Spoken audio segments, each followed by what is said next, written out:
नमस्कार, समाचार प्लस की खास बुलेटिन देख रहे हैं आप। आपके साथ मैं हूं खुशबू राय और इस खास बुलेटिन में हम बात करेंगे H3N2 इन्फ्लुएंजा की। जी हां, कोविड के बाद H3N2 इन्फ्लुएंजा ने एक बार फिर लोगों की टेंशन बढ़ा दी है। देश में H3N2 इन्फ्लुएंजा वायरस अपना पांव तेजी से पसार रहा है। इसकी चपेट में आने से लोगों की जान जाने तक की खबर अब आने लगी है। कोविड-19 जैसे लक्षणों वाले एक वायरल संक्रमण पूरे देश में तेजी से फैल रहा है। तो क्या एक बार फिर कोविड-19 का वो डरावना मंजर हमें देखने को मिल सकता है?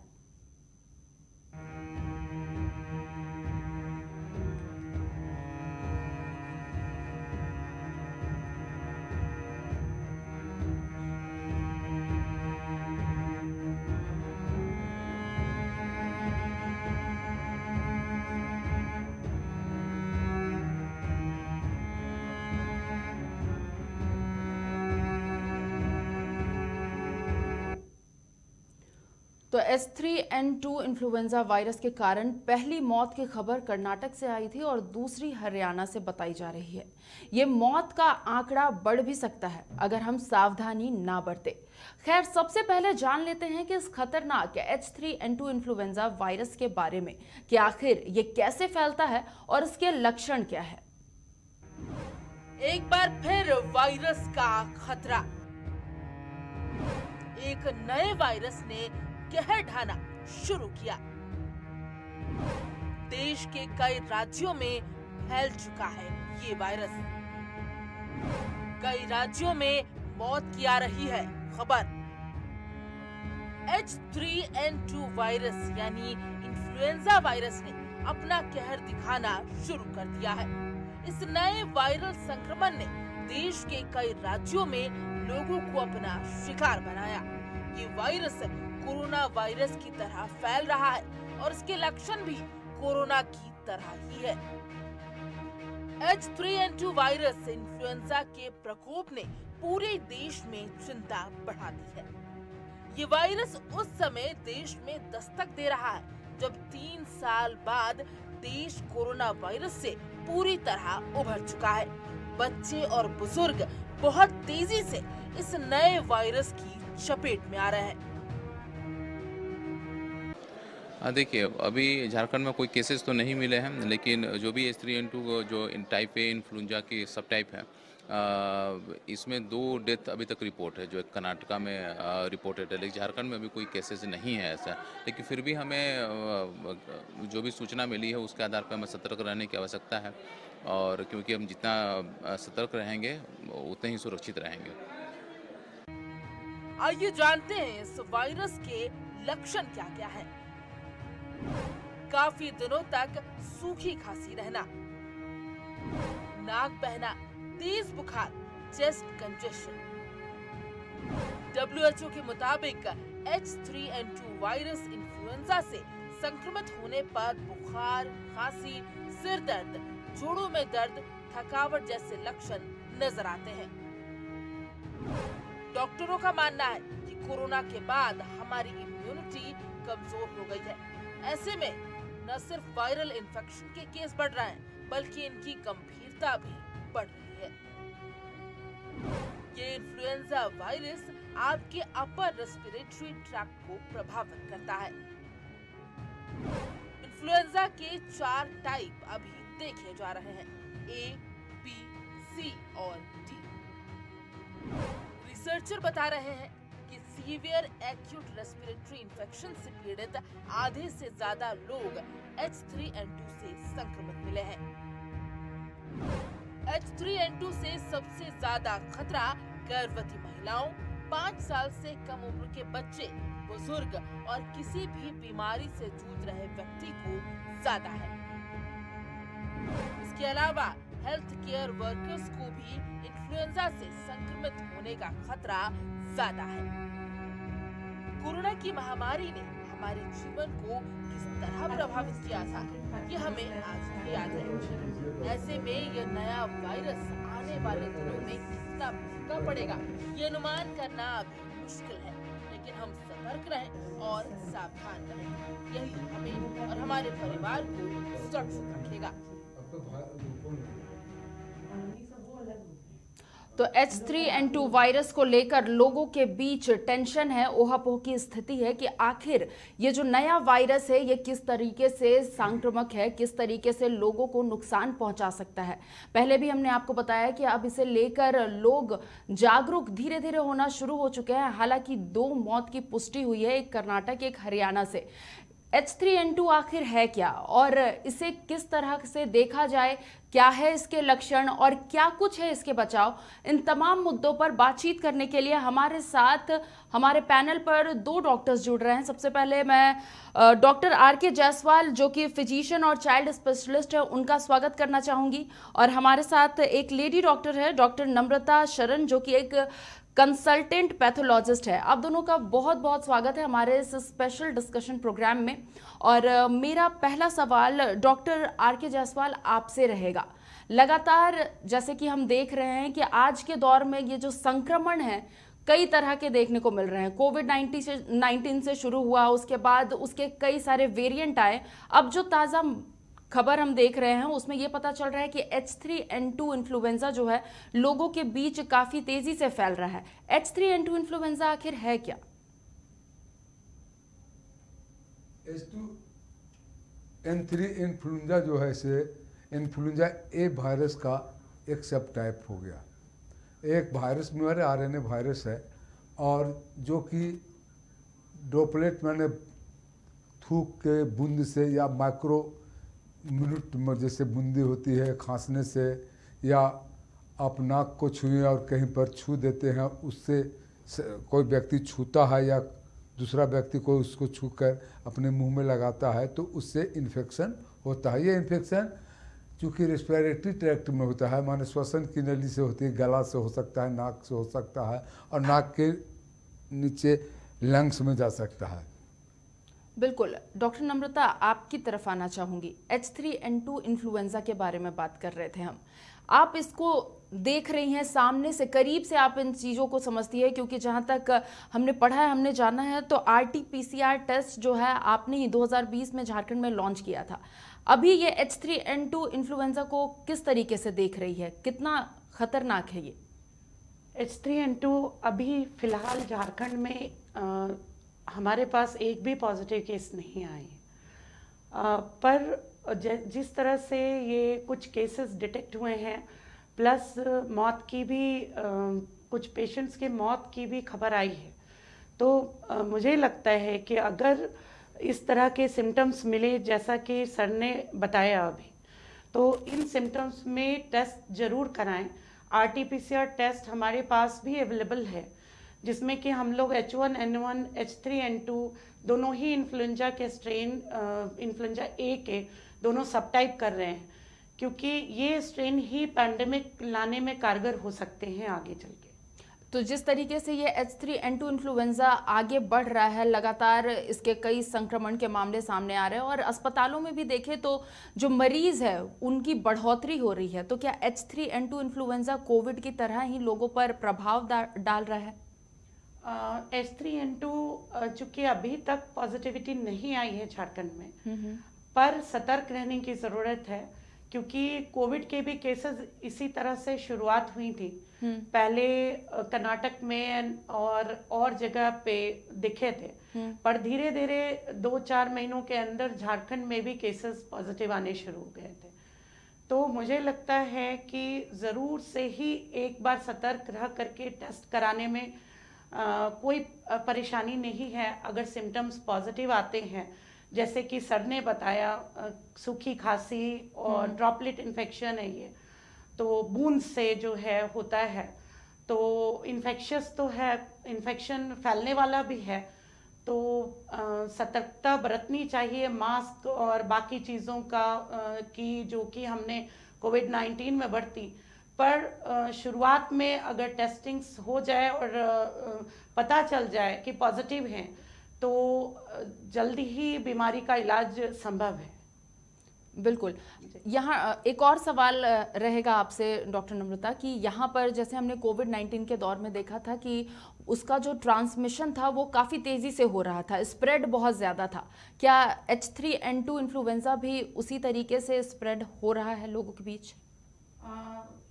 चूँकि अभी फिलहाल के टेस्टिंग्स बहुत ज़्यादा स्तर पे नहीं हो रही हैं, क्योंकि हमारे पास में अभी तक पॉजिटिव केसेस के लिए अभी तक टेस्टिंग्स के लिए, चूँकि हम टेस्टिंग्स कर रहे हैं, हमने इसके टेस्ट के लिए RT-PCR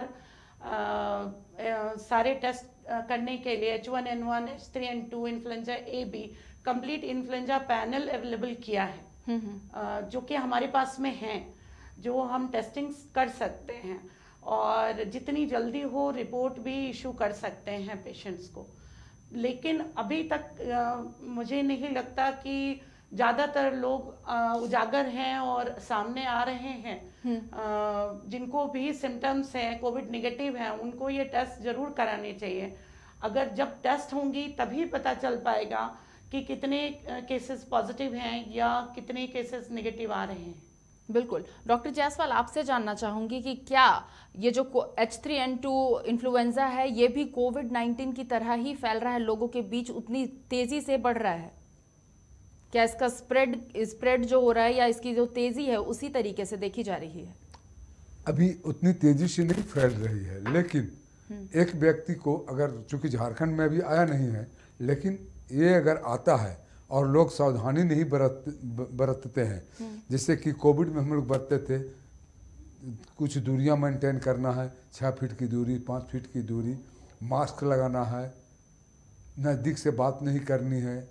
अगर दूरी हम लोग मेंटेन करते हैं तो फैलेगा तो वो जरूर तेज़ी से ही फैलेगी, क्योंकि वायरस है। तो वायरस की बीमारी क्योंकि ड्रॉपलेट इन्फेक्शन से हो रहा है, बूंद से होती है, तो अगर नज़दीक जाएंगे, खांसेंगे, छींकेंगे और जहाँ पर छींकेंगे, जहाँ पर हम उसके हाथ दूसरे को रखेंगे और फिर मुंह पर ले जाएंगे, खाना खाएंगे, तो उससे बहुत तेज़ी से फैलेगी।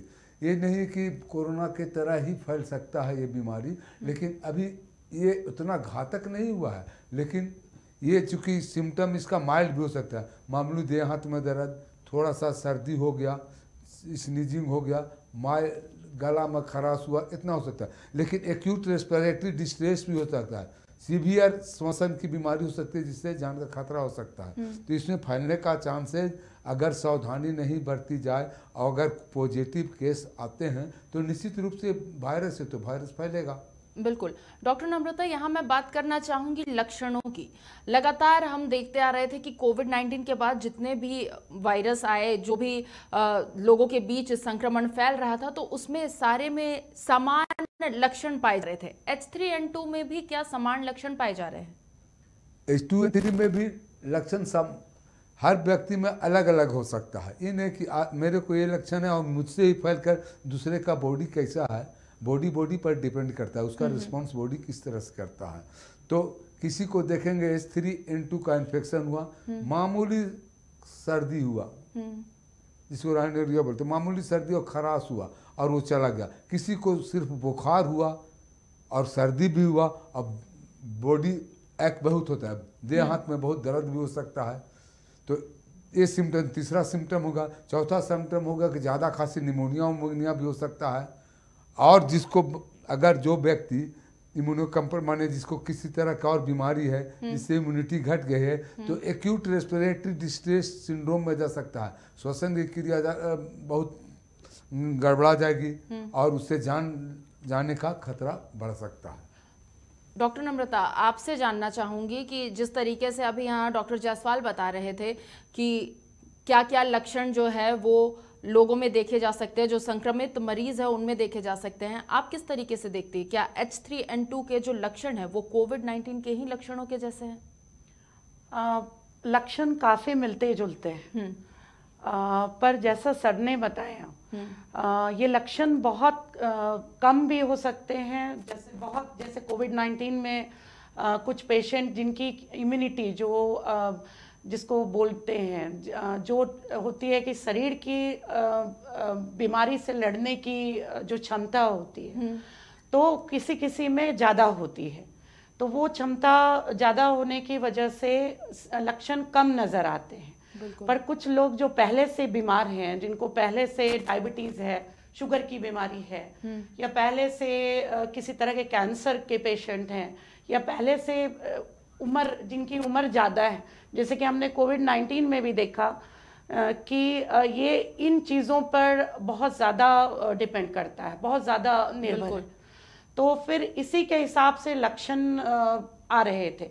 जैसे जो डायबिटिक थे, जिनका शुगर काफ़ी बढ़ा हुआ था, तो वैसे पेशेंट में ज़्यादा मोर्टेलिटी यानी कि ज़्यादा डेथ्स हुए हैं, मौतें हुई हैं। या फिर जो ओल्ड एज के थे, जिनकी की उम्र 60 के ऊपर थी, तो अगर उनका जो वो लोग अगर ज़्यादा कांटेक्ट में आए तो उन लोगों के लिए फिर आगे चल कर के बीमारियां काफ़ी गंभीर रूप ले लेती हैं। बिल्कुल। तो मैं यही कहना चाहूँगी कि क्योंकि ये भी वायरस है और हो सकता है कि गंभीर रूप से बीमार लोगों को या फिर जो काफ़ी सारी बीमारियों से ग्रसित हैं उन लोगों को ज़्यादा प्रभावित करे। बिल्कुल। यहाँ एक और सवाल रहेगा कि कोविड-19 के टाइम की अगर मैं बात करूं तो जब वो वायरस आया था और लोगों के बीच उसका संक्रमण था, तो उसके बाद से कहीं ना कहीं ये देखा गया है कि लोगों की इम्यूनिटी जो है वो काफ़ी कम गई है, बीमारियों से लड़ने की क्षमता लोगों में अब कम रह गई है। ये किसी एज ग्रुप की बात मैं नहीं कर रही हूँ, सभी वर्ग की बात कर रही हूँ। तो क्या लगता है कि इसका असर जो है वो देखने को मिल सकता है? बिल्कुल, इसका असर बिल्कुल देखने को मिल सकता है, क्योंकि अगर बच्चे या फिर किसी पहले से जो काफ़ी ज़्यादा गंभीर रूप से बीमार हैं, पहले से जिनको काफ़ी इन्फेक्शंस हैं, जिनको काफ़ी दवाएं चल रही हैं या जिनको सांस की प्रॉब्लम है, जैसे कोविड-19 में एस्थमेटिक पेशेंट जो अस्थमा से ग्रसित पेशेंट थे, उनके लिए भी काफ़ी आगे चल करके दिक्कतें आई, जिनका कि ऑक्सीजन सैचुरेशन फॉल हुआ। तो लंग में जो लॉज हुआ, मतलब लंग में मतलब जो आपका फेफड़ा है, वो फेफड़ा उसमें काफ़ी ज़्यादा ग्रसित हुआ। तो इस केस में भी, इस कंडीशन में भी, H3N2 के इन्फ्लुएंजा में भी हो सकता है कि आगे चल के काफ़ी ज़्यादा जो एक्यूट रेस्पिरेटरी डिस्ट्रेस सिंड्रोम जिसको कहते हैं कि वो ले सकता है आगे चल के गंभीर रूप। बिल्कुल। डॉक्टर जायसवाल, आपसे बात करना चाहूंगी कि जैसे हम देखते आए हैं कि जब कोविड-19 का दौर चल रहा था तो आम लोगों की जो इम्यूनिटी सिस्टम है वो काफ़ी ज़्यादा कमज़ोर हो गई थी। तो जिस तरीके से अभी की जो इम्यूनिटी सिस्टम लोगों के बीच में है वो कमज़ोर हो गई है, तो क्या H3N2 वायरस उन पर प्रभाव डाल सकता है, खतरनाक प्रभाव डाल सकता है? मैंने पहले भी बताया कि जिन व्यक्तियों में इम्यूनिटी कम है और अभी मैडम बतलाएं कि जिनका एज ज़्यादा है, डायबिटिक है, श्वसन की बीमारी पहले से कुछ है। बिल्कुल। डॉक्टर जायसवाल, यहाँ पर जैसा कि हमने इन्फ्लुएंजा की बात की या फिर इसके अलावा कोविड-19 की बात की या और भी जो संक्रमण की हम बात कर रहे थे, तो उनमें जो लक्षण पाए जाते हैं वो अक्सर जो सर्दियों में फ्लू होता है उसकी तरह ही लक्षण पाए जाते हैं। हाल के दिनों में अब धीरे धीरे गर्मी आ रही है, तो इस वक्त लोगों को किस तरीके से खुद को बचाना है ये जानना चाहूँगी। खुद को बचाने के लिए पहले तो मैंने बतला चुका हूँ कि अगर जिस व्यक्ति को है उससे उसको दूरी बनानी चाहिए और जहाँ संक्रमण कुछ है मास्क का प्रयोग करना चाहिए। अब डाइट में हम लोग कहते हैं कि जो हमारे पुराने जैसे हल्दी और दूध का हम सेवन करने को बोलते हैं, आंवला का सीजन अभी था ही कुछ दिन पहले, उसका में विटामिन सी बहुत भरपूर मात्रा में होते, उसका सेवन करना चाहिए और डाइट अपना अच्छा रखना चाहिए ताकि वो बचा सके और खान पान का ध्यान रखना चाहिए। जो कमी से बीमारी है उस बीमारी को अपना इलाज कराते हुए, उस बीमारी का इलाज कराते हुए अपना बचाव करना चाहिए और दूसरे से दूरी जरूर मेंटेन करना चाहिए। इसी से बचाव संभव हो सकता है। बिल्कुल। डॉक्टर नम्रता, आपकी तरफ आना चाहूंगी। अभी जिस तरीके से मैं बात कर रही थी डॉक्टर जायसवाल से, उन्होंने बताया कि जितना खुद को बचा करके रखे, स्वच्छ रखे, साफ रखे, इससे जो है आप H3N2 इन्फ्लुएंजा से बच सकते हैं। लेकिन मेरा आपसे सवाल ये रहेगा कि अब गर्मी आ रही है, तो मैंने रिपोर्ट में भी पढ़ा था कि गर्मी जैसे जैसे आएगी वैसे वैसे इस इन्फ्लुएंजा का जो प्रभाव है वो कम होगा। ऐसा हो सकता है क्या? असल में जो ये इन्फ्लुएंजा का प्रभाव है ये काफी ज्यादा इसी सीजन में होता है, क्योंकि जो बारिश का मौसम है उसके जस्ट बाद ये इसका प्रभाव काफी ज्यादा बढ़ जाता है। तो जैसा कि इसका सीजनल, जैसे कोविड का भी काफी सीजनल प्रभाव था, बिल्कुल, जैसे एक सर्टेन टाइम में ही, एक स्पेसिफिक टाइम में, एक उसी वक्त कोविड का आउटब्रेक हमेशा हुआ है। जैसे कोविड फर्स्ट वेव में भी जो आउटब्रेक हुई है वो भी एक उसी वक्त हुई है जिस वक्त की सेकेंड वेव में हुई है, मार्च के मौसम में, मार्च के वक्त। तो सेकेंड वेव जो 2021 में आई थी उसका आउटब्रेक भी मार्च एंड से ही शुरू हुआ था। तो इसलिए इस वक्त बहुत सतर्क रहने की जरूरत है, क्योंकि वायरस इस वक्त बहुत ज्यादा ग्रो करते हैं और क्योंकि ये ह्यूमिड कंडीशन है, ह्यूमिड मॉइस्ट सीजन, मॉइस्ट होता है, तो इस वक्त वायरस बहुत ज्यादा ग्रो करता है। और सबसे ज्यादा उसका परेशानी जो है, इससे बचने के लिए जो कोविड के गाइडलाइंस हैं, आईसीएमआर ने फिर से वो गाइडलाइंस फिर से जारी कर दिए हैं। मास्क जरूर लेना है, साथ में मास्क के साथ जो लगातार हाथ को धोना, नाक को कम छूना, नाक को छूने के बाद शरीर के और किसी भी भाग को कम छूना, ज़्यादा लोगों के भीड़ भाड़ वाली जगह में बिना मास्क के नहीं जाना, और थोड़ा सा खुद को बचाव के लिए, खुद की बचाव के लिए सोचना बहुत जरूरी है। डॉक्टर नम्रता, कोविड-19 की जब बात करें तो उस वक्त पर हमने देखा था कि कोविड-19 जो है सबसे ज्यादा उन लोगों पर प्रभाव डाल रहा था जो बच्चे थे, बच्चे वर्ग के हो गए या फिर बुजुर्ग हो गए या फिर प्रेग्नेंट लेडीज हो गई। तो क्या H3N2 इन्फ्लुएंजा भी इन लोगों पर ज्यादा प्रभाव डाल सकता है?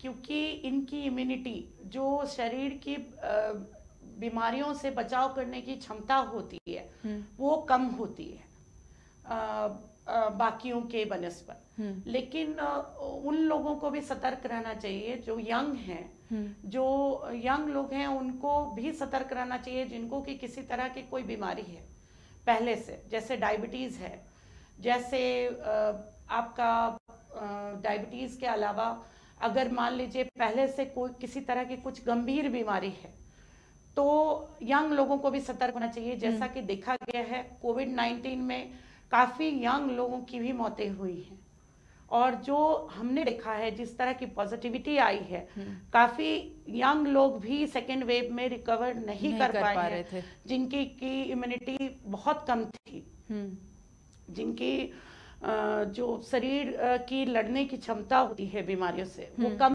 थी।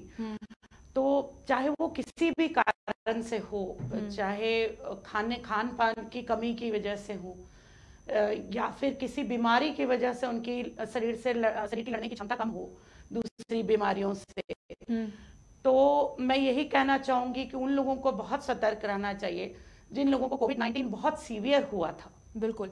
डॉक्टर जायसवाल, आपसे जानना चाहूंगी कि यहाँ पर बात सब जगह से अगर देखा जाए तो एक पर केंद्रित हो रही है कि इम्यून सिस्टम, और हाल के दिनों में लोगों का इम्यून सिस्टम भी काफी कमजोर हुआ है, तो लोगों को अपनी इम्यूनिटी बढ़ाने के लिए क्या कुछ करना चाहिए, क्या किस तरीके के डाइट लेने चाहिए या फिर क्या कुछ प्रिकॉशनरीज लेने चाहिए? इम्यूनिटी बढ़ाने के लिए तो सबसे जरूरी है न्यूट्रिशन, मान खान पान अच्छा रखना चाहिए, शुद्ध खाना खाना चाहिए। अच्छा, कुछ जो काढ़ा हम लोग को बतलाया गया था शुरू में, काढ़ा का सेवन करना चाहिए, विटामिन सी की मात्रा अधिक लेनी चाहिए। विटामिन सी का टैबलेट भी आता है, ऐसे नेचुरल वे में अगर विटामिन सी मिलता है जैसे कि नींबू में, आंवला में और बहुत से साग सब्जी में जो मिलता है विटामिन सी, नारंगी में, उसको खाना चाहिए। चीकू का भी सेवन करने से इम्यूनिटी बढ़ती है, उसका भी सेवन करना चाहिए। हर तरह का फल, थोड़ा बहुत सीजनल फ्रूट खाना चाहिए, उससे भी इम्यूनिटी बढ़ेगी। प्रोटीन की मात्रा अधिक लेनी चाहिए, दाल, बिल्कुल, जो शाकाहारी वह दाल लें, इससे उनकी इम्यूनिटी बढ़ेगी, बिल्कुल, और रोग प्रतिरोधक क्षमता बढ़ेगी उससे। बिल्कुल। आपसे मेरा सवाल रहेगा डॉक्टर नम्रता कि यहाँ पर जैसे कि कोविड-19 के दौर में हमने देखा था कि उससे बचाव के लिए हमने डोज लिए थे, 2 डोज के बाद एक बूस्टर डोज की बात आई थी, तो क्या जिन लोगों ने डोज लिया है उनके लिए H3N2 इन्फ्लुएंजा उन पर ज़्यादा प्रभाव नहीं डालेगा? क्या बूस्टर डोज और बाकी के 2 डोज प्रभावी साबित हो रहे हैं? प्रभावित तो साबित हो रहे हैं। बहुत ही अच्छा है अगर कंप्लीट वैक्सीनेशन लिया हुआ हो, क्योंकि पहले से प्रिकॉशन लेना ज़्यादा बेटर है, बहुत ज़्यादा बेटर है अगर पहले से हम प्रिकॉशन लेकर के चलें। और आगे चल के फिर अगर इन्फेक्शन फैलता है तो मुझे लगता है कि जो वैक्सीनेटेड है कोविड के लिए, जिनका कि सारा कोविड का वैक्सीन इंक्लूडिंग और सारा booster dose including first dose, second dose, booster और भी अगर नेक्स्ट डोज लिया है या नेजल वैक्सीन अवेलेबल हुई होगी तो लिया है, तो ये काफ़ी मुझे लगता है कि प्रभावित करेगा, एक कारगर साबित होगा, मतलब प्रभावित होंगे वो। चूंकि समय की कमी है तो आखिरी सवाल आप दोनों से मेरा रहेगा कि लोग H3N2 इन्फ्लुएंजा से खुद को कैसे बचाएं? पहले डॉक्टर जायसवाल आपसे जानना चाहूंगी दर्शकों के लिए। खुद से बचाव के लिए पहले भी बताया गया कि दूरी, एक दूसरे से दूरी मेंटेन करना है, भीड़ भाड़ वाले इलाके में नहीं जानी चाहिए, अगर ऐसा ज़रूरी है तो मास्क का सेवन, मास्क लगाकर ही जाएं। मास्क लगाने से कोई अगल बगल में जो इन्फेक्टेड होंगे वो उससे बचाव करेगा। तीसरा है कि अगर कहीं चल रहे हैं, हॉस्पिटल जा रहे हैं, ऑफिस जा रहे हैं, तो दीवार को या सीढ़ी को स्पर्श नहीं करें, और अगर स्पर्श कर लेते हैं तो तुरंत साबुन से हाथ धोएं, गलती से हो जाती है तो, और हाथ को मुंह के नज़दीक और नाक के नज़दीक नहीं ले जाना चाहिए। ये सब जो बिल्कुल बचाव का कारण। डॉक्टर नम्रता, आपसे मेरा सवाल थोड़ा दूसरा रहेगा कि अगर कोई व्यक्ति H3N2 इन्फ्लुएंजा से इन्फेक्टेड होता है, संक्रमित होता है, तो उसे किस तरीके के बचाव करने चाहिए? उससे क्या कुछ सावधानियां बरतनी चाहिए? मुझे लगता है सबसे पहली चीज़ है कि ये जानकारी होना मरीज को कि वो H3N2 से प्रभावित है। इसके लिए उनको टेस्टिंग्स करने चाहिए। जब टेस्ट होंगे, जैसे कोविड में भी टेस्ट हो रहे थे, तभी पता चल रहा था कि केस जो भी कोविड के झारखंड में बढ़ रहे हैं वो पॉजिटिव आ रहे हैं, आने शुरू हुए हैं या नहीं, क्योंकि जब तक जांच नहीं होगी, और ये बहुत ही आसान जांच है, जैसे कोविड का जांच की, ये भी जो है सलाइवा, जो लार बोलते हैं, तो सलाइवा से ही जांच होती है, ये भी सेम तरह से होती है, VTM के थ्रू होगी, और ये भी PCR जांच ही है।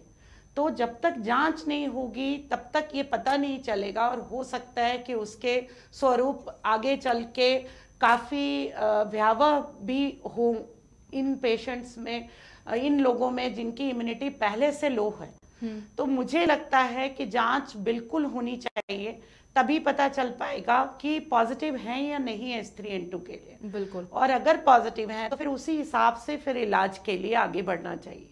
बिल्कुल। तो कॉमन फ्लू सोच करके इसको अनदेखा ना करें और बिल्कुल जांच कराएं, क्योंकि इन जगहों पे बिहार में या कर्नाटक में जो केसेस आए हैं, पॉजिटिव केसेस हैं, वो भी जांच के द्वारा ही पता चली है कि वो केसेस पॉजिटिव हैं H3N2 के लिए, ना कि कोविड या किसी बेसिक इन्फ्लुएंजा से। बिल्कुल। तो आप दोनों हमारे साथ जुड़े, उसके लिए बहुत बहुत शुक्रिया। उम्मीद करती हूँ कि आपने जो भी बातें कही हैं, जो भी टिप्स दी है, वो हमारे दर्शकों को काम आएगा और हमारे दर्शक उसे ज़रूर अपनाएंगे।